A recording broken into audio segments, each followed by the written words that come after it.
మాట్లాడుతున్నటువంటి వాడుగా ఉన్నారు. వినుచున్నటువంటి మనము మరి మన హృదయాలను ఆయన వైపు త్రిప్పగలిగి ఆయన చిత్తానుసారముగా నీవు నేను నడవగలిగితే నిజముగా మన ఆలోచనలు, మన ఉద్దేశాలు, మన తలంపులు ఏమై ఉన్నవో ఆయన సఫలపరిచేటువంటి వాడుగా ఉన్నాడు.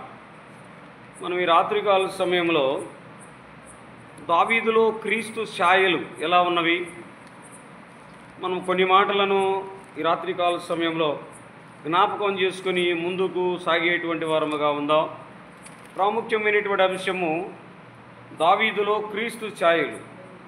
దావీదులో ప్రభు అయినటువంటి యేసు క్రీస్తు యొక్క ఛాయలు ఏ విధంగా కనబడుతున్నాయి?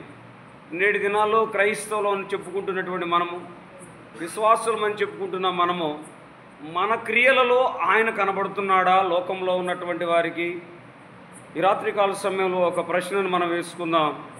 ప్రశ్నను వేసుకుని ముందుకు కొనసాగేటువంటి వారముగా ఉందాం.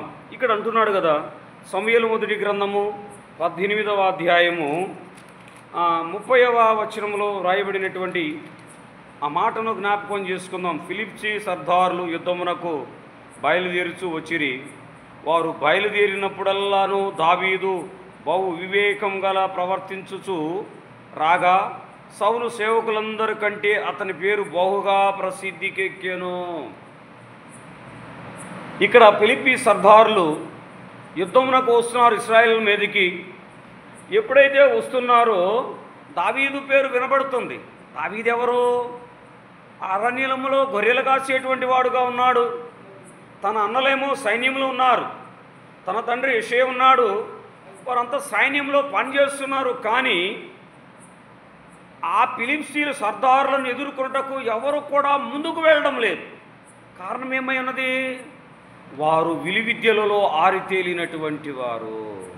ఇదిగో 6 మూరలు 7 జానులు ఉన్నటువంటి గొలియాతును చూస్తున్నారు. ఇక్కడ అందరూ భయపడుతున్నారు. దేవుని పిలుపు దావీదు విన్నటువంటి వాడుగా ఉన్నాడు. వచ్చాడు అరణ్యంలో నుంచి దావీదు. వస్తూ ఏం చేస్తున్నాడు? అతడు రాయబడినటువంటి మాట చూడండి. అతని పేరు బహు ప్రసిద్ధికి ఎక్కిన సమూయేలు గ్రంథంలో రాయబడింది. ఆయన వ్యక్తిత్వం ఎలా ఉందంటే, దావీదు నామం అర్థము ప్రియమైనటువంటి వాడు దేవునికి.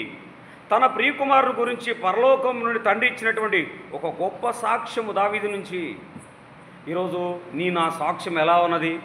దేవుడు మన పట్ల సాక్షి కలిగి ఉన్నాడా? ఈయన నా ప్రియకుమారుడందు, ఈయన యందు నేను ఆనందించుతున్నాను. ప్రభు 3 సంవత్సరాలు బలహీనంగా పరిచేరి తర్వాత రూపాంతర కొండ మీద ఉండగా తండ్రి తన కుమారుని గురించి పలికినటువంటి మాటలు. ఈయన నా ప్రియమైన కుమారుడు. ప్రవచనాత్మకంగా ఆ మాటలను మీకు తెలియపరుస్తున్నటువంటి ఈయన నా ప్రియ కుమారుడు, ఈయన యందు నేను ఆనందించుచున్నాను. మన యందు దేవుడు ఆనందిస్తున్నాడా? మనం చేసేటువంటి క్రియల మూలంగా, మనం చేసేటువంటి దుష్టమైనటువంటి ఆలోచనల మూలంగా ఎప్పుడైనా ఆయన సంతోషపడుతున్నాడా, దుఃఖపడుతున్నాడా? దావీదు రాసినటువంటి కీర్తనలు 22వ కీర్తన 20వ వచనములు అంటున్నాడు చూడండి. 22, 20 అంటున్నాడు చూడండి. ఖడ్గము నుండి నా ప్రాణమును, కుక్కల బలము నుండి నా ప్రాణమును తప్పింపుము అయ్యా. ఫిలిప్సీలు ఇటువంటి వారు ఇప్పుడు కుక్కలతో సమానమయ్యా. నేను పులులను, సింహాలను, ఎలుగుబంటులను జయించాను అరణ్యంలో. వాటితో పోల్చుకుంటే వీళ్ళు నాకు కుక్కల్లాంటి వాళ్ళయ్యా. నీవు నాకు తోడుండగా, నీవు నాకు బలము సమకూర్చుతుండగా నేను ఎందుకు భయపడాలయ్యా? విశ్వాసులమైన మనం కూడా అలాగే ఉండాలి. లోకంలో ఎవరు ఏమన్నా సరే మన విశ్వాసయాత్రలో జడియకుండా, బెడియకుండా ఆత్మీయమైనటువంటి స్థితిలో మనమును నడిపించబడేటువంటి వారముగా ఉండాలి. అది విశ్వాసం. ఆయన బలము, ఆయన కృపను మనము కూడా పొందుకొని ముందుకు వెళ్ళాలి. అప్పుడు అనేక మంది ఆయన వైపు ఆకర్షించబడేటువంటి వారుగా ఉంటారు. చూడండి, దేవుడు దావీదు మీద సాక్ష్యం చెప్తున్నాడు. నిజంగా పరిశుద్ధ గ్రంథంలో దావీదు అని పేరు 1000 సార్లు వ్రాయబడి ఉన్నది మొత్తం మీద. చూడండి, ఎట్టి ఘనతను పొందినటువంటి వాడుగా ఉన్నాడు. మరి ఎవరి పేరు పరిశుద్ధ గ్రంథంలో 100 సార్లు వ్రాయబడలేదు. కానీ నూతన నిబంధనలో కూడా అంటున్నాడు కదా. మత్తయి సువార్త 1వ అధ్యాయము, మత్తయి సువార్త 1వ అధ్యాయము 1వ వచనంలో అంటున్నాడు చూడండి.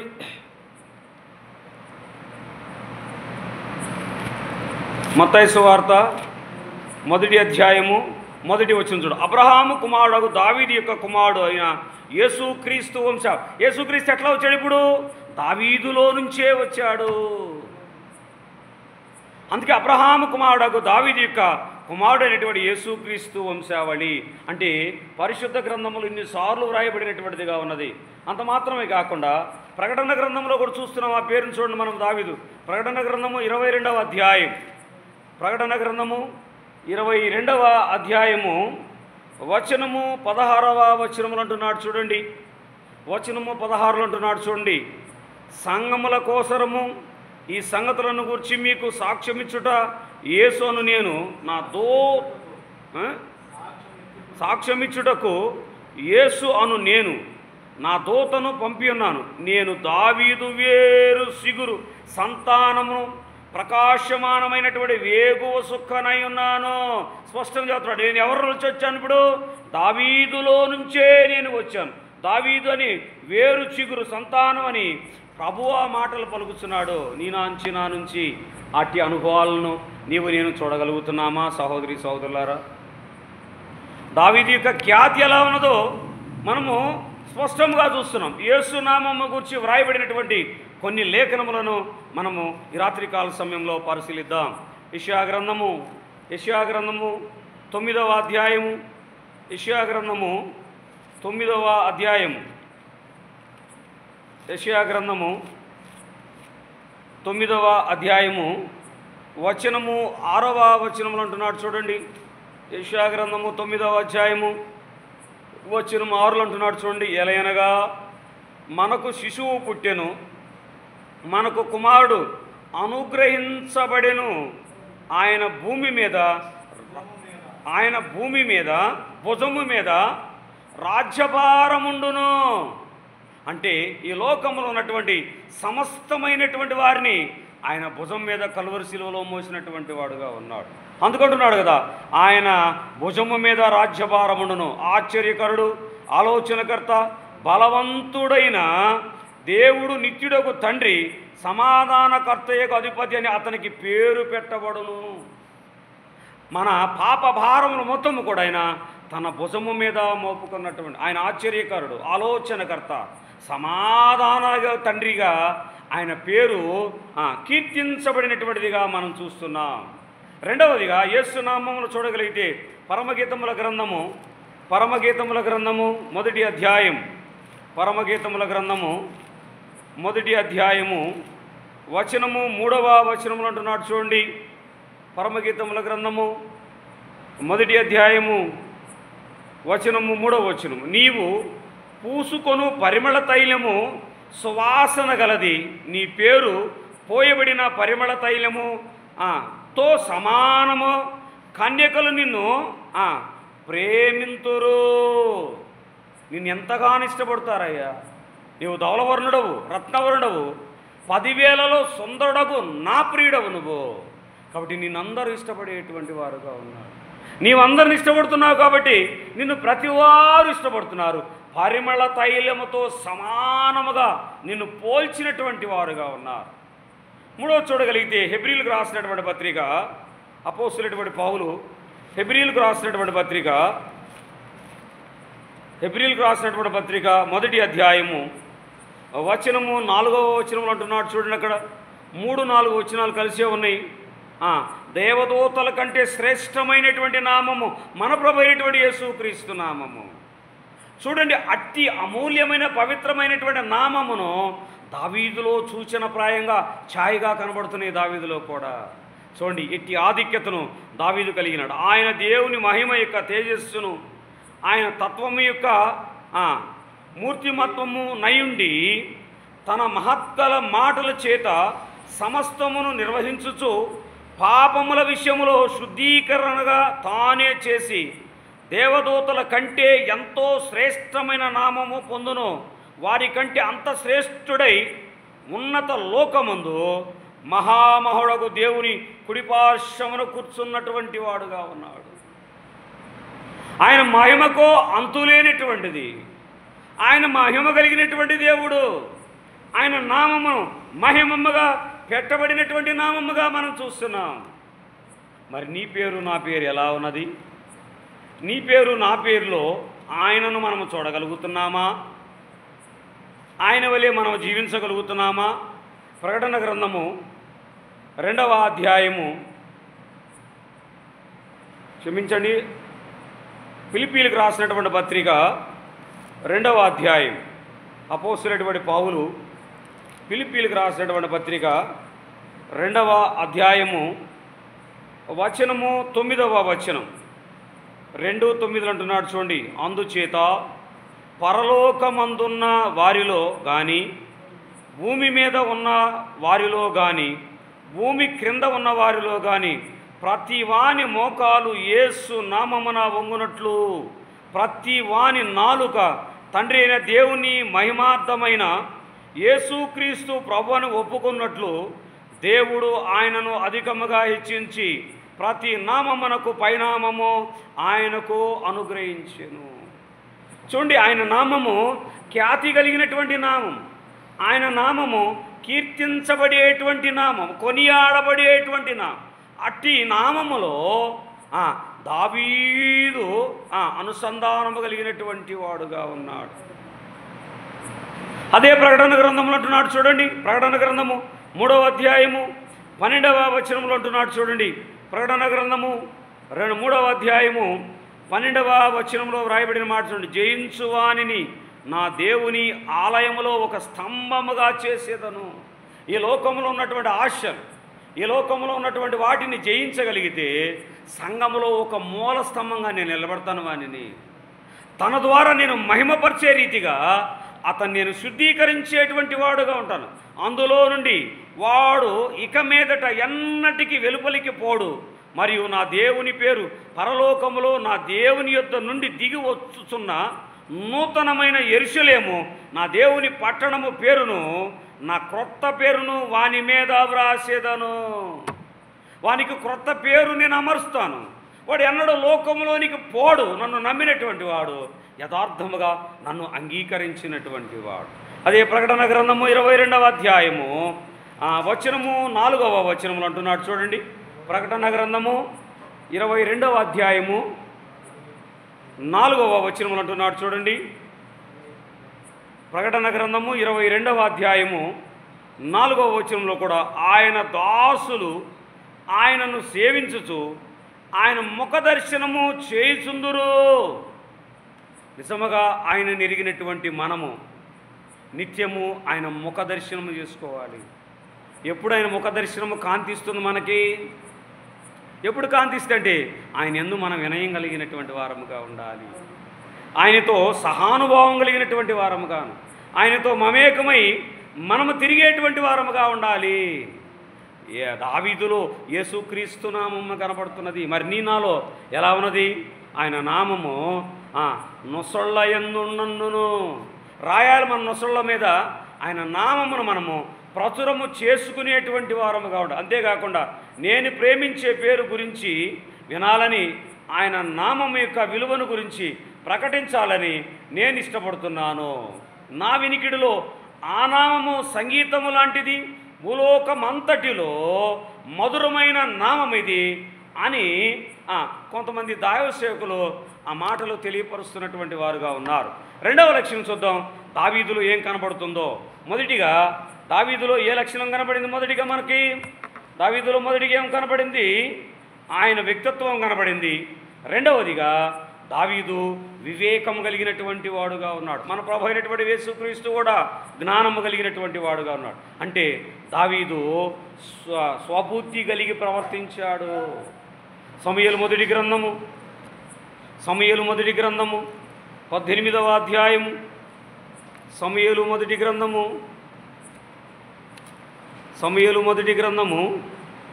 18వ అధ్యాయము వచనము 5వ వచనము 18:5 అంటున్నాడు చూడండి.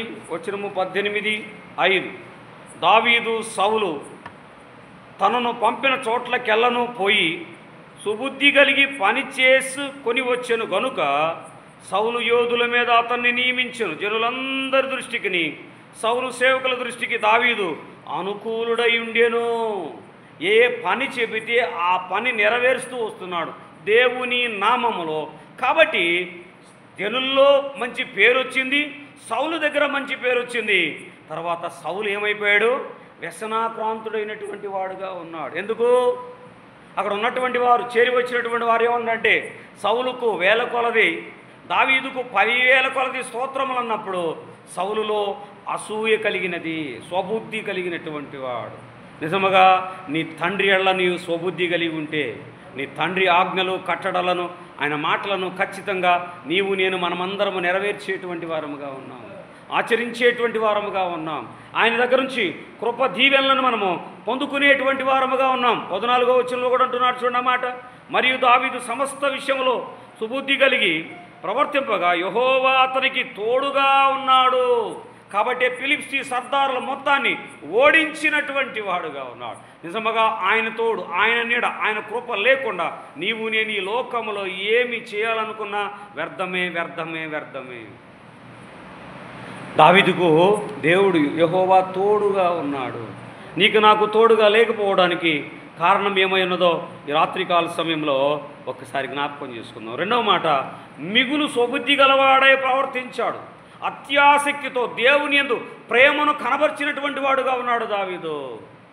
అదే సమూయేలు మొదటి గ్రంథము 18వ అధ్యాయము వచనము 15లో అంటున్నాడు చూడండి, దావీదు మిగులు సుబుద్ధి గలవాడే ప్రవర్తించుట సౌలు చూసి మరి అధికంగా అతనికి భయపడెను. ఇతనికి దేవుడు తోడుగా ఉన్నాడు కాబట్టి, ఇతను వెళ్ళు చోటల్లా విజయముతో వస్తున్నాడు కాబట్టి ఈయన నమ్మకంగా దేవుని పట్ల, దేవుడే ఇతని పట్ల యుద్ధము చేసి విజయం అందిస్తున్నాడనేటువంటి ఆలోచనలోనికి సౌలు వచ్చేసాడు. ఇక కాబట్టి సౌలు ఏం చేస్తున్నాడు? ఇప్పుడు భయపడుతున్నాడు. నీ విశ్వాసం నా విశ్వాసం చూసి లోకస్తులు భయపడుతున్నారా? నీ ప్రార్థన నా ప్రార్థన చూసి లోకంలో ఉన్నటువంటి వారు మౌనం ఉండగలుగుతున్నారా? హేళన చేస్తున్నారా? ఏ రీతిగా ఉన్నాయి మన అనుభవాలు? చూడండి, దావీదును చూసి ఆ రాజ్యానికి రాజైనటువంటి సౌలు భయపడుతున్నాడు. అతనికి ఉన్నటువంటి బుద్ధి, దేవుని పట్ల ప్రేమ, దేవుని పట్ల ఉన్నటువంటి ఆసక్తి కలిగినటువంటి దావీదును చూసి రాజు అయినటువంటి సౌలు భయపడుతున్నటువంటి వాడుగా ఉన్నాడు. నిన్ను నన్ను చూస్తే కుటుంబ సభ్యులు భయపడుతున్నారా మన విశ్వాస యాత్ర గురించి? ఏంటి మన ఆత్మీయమైనటువంటి స్థితి? రాత్రికాల సమయంలో కొన్ని మాటలు మనము పరిశీలించుకుందాం. మూడవదిగా చూడగలిగితే, బహు వివేకం కలిగి ప్రవర్తించినటువంటి, బాగా ఆలోచిస్తాడు ప్రతి విషయంలో. తొందరపాటు నిర్ణయాలు ఎప్పుడు కూడా తీసుకోకూడదు, ఆలోచించాలి.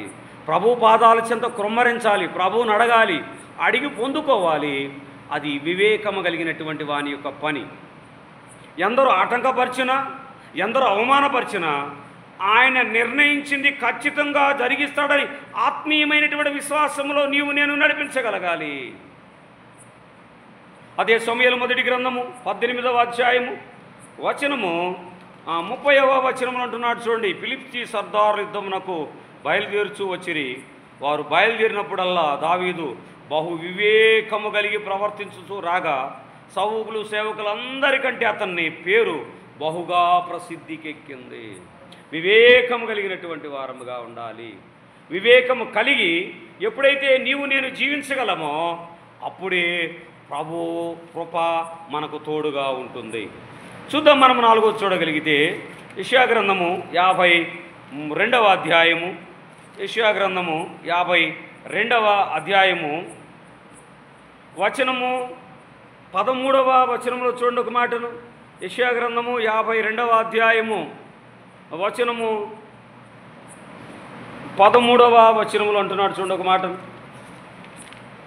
యెషయా గ్రంథము 53వ అధ్యాయము వచనము 13 అంటున్నాడు చూడండి. అక్కడ రాయబడిన మాట, ఆలకించుడి, నా సేవకుడు వివేకముగా ప్రవర్తించును, అతడు హెచ్చింపబడి ప్రసిద్ధుడై మహాగణుడుగా ఎంచబడును.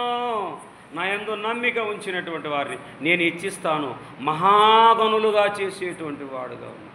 అది నా చేతిలో పని.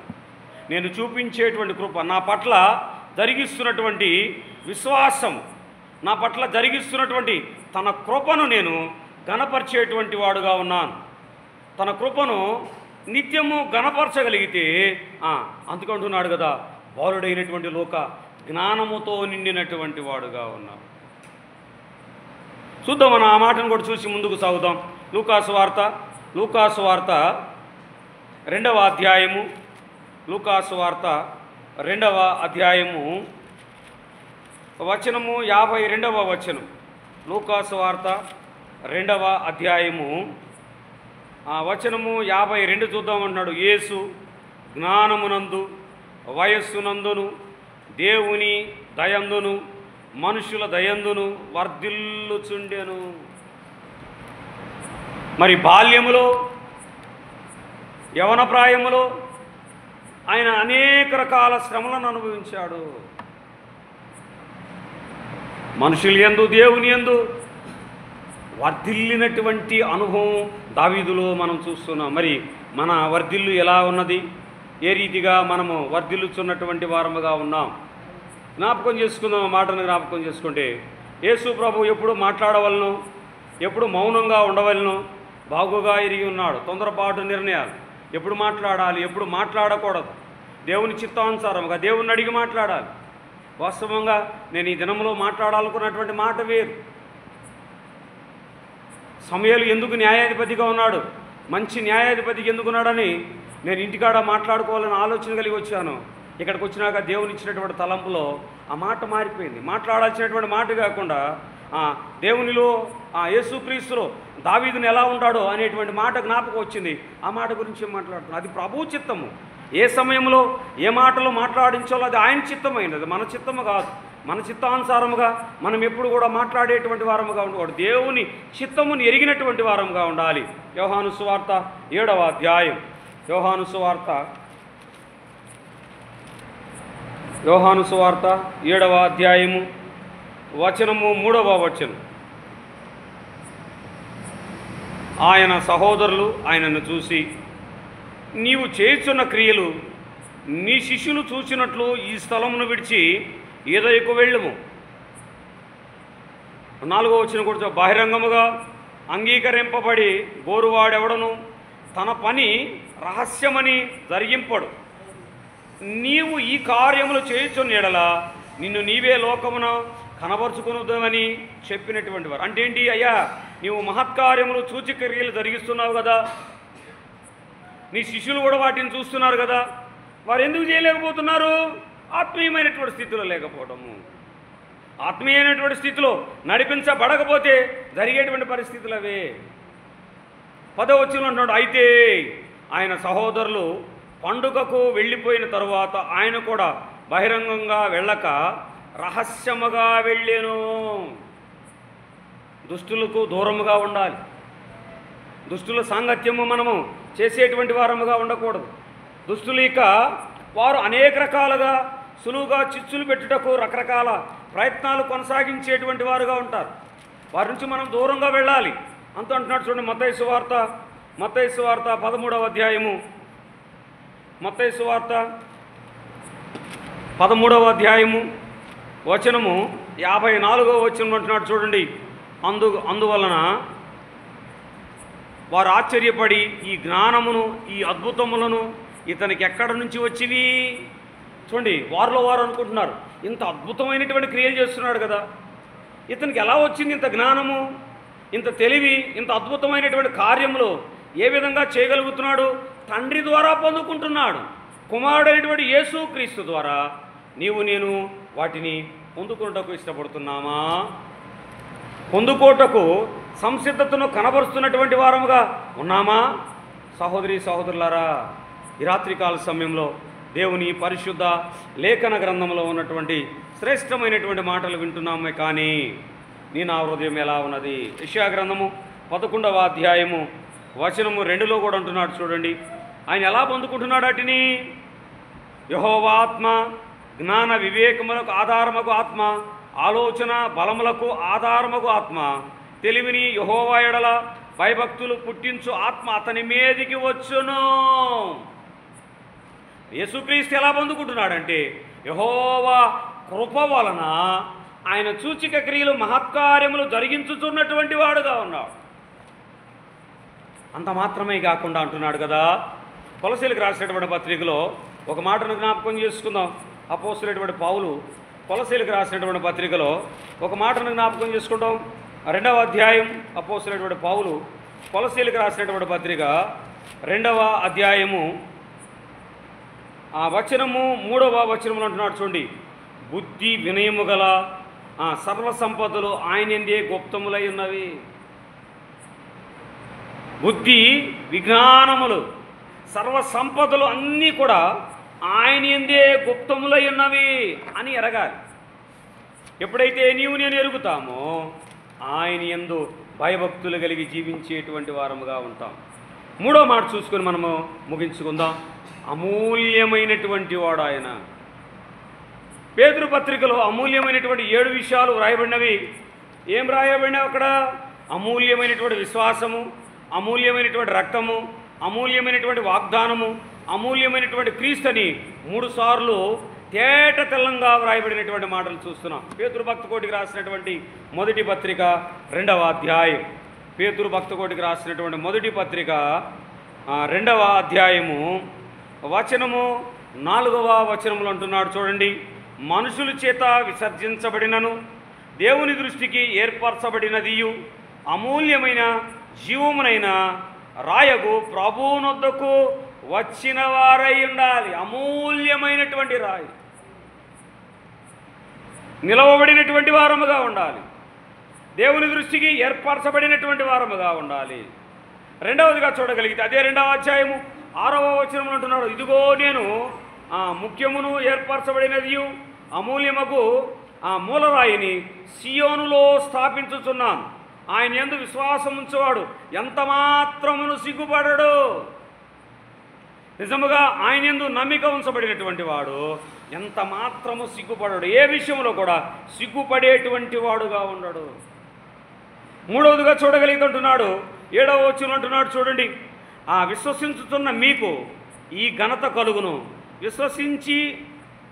విశ్వసింప పనివారికైతే ఇల్లు కట్టువారు ఏ రీతి చుంచుతున్న మీకు ఈ ఘనత కలుగును. విశ్వసించు పనివారికైతే ఇల్లు కట్టువారు ఏ రాతిని నిషేధించురో అదే మూలకు తలరాయను. తీసివేయకూడదు, ఎవరిని కూడా తృణీకరించకూడదు. అదే వారే మనకు మరలా ఉపయోగపడేటువంటి వారుగా ఉంటారు. ప్రభు అయినటువంటి యేసుక్రీస్తులో మనం ఏం చేస్తున్నాం? ఆయన ఏ పాపము చేయలేదు. పేతురు రాసినటువంటి పత్రిక 2:22 అంటున్నాడు చూడండి, ఆయన పాపము చేయలేదు.